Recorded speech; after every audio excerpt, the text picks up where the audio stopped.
آج کل میڈیا جو ہے وہ علماء کے خلاف ہے، تو پہلے کون سا علماء کے حق میں تھا؟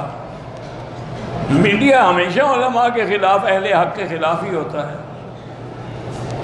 اور یہ بات یاد رکھیں کہ جتنا کسی اہل حق کو گالیاں ملے نہ سمجھ لو کہ وہ اتنا بڑا حق پر ہے۔ جو حق والا نہ ہو، حلوائی ہو، اس کو کوئی گالی نہیں دیتا۔ آپ پوری تاریخ اٹھا کے دیکھ لیں کہ جب انگریزوں سے جنگ لڑی تھی،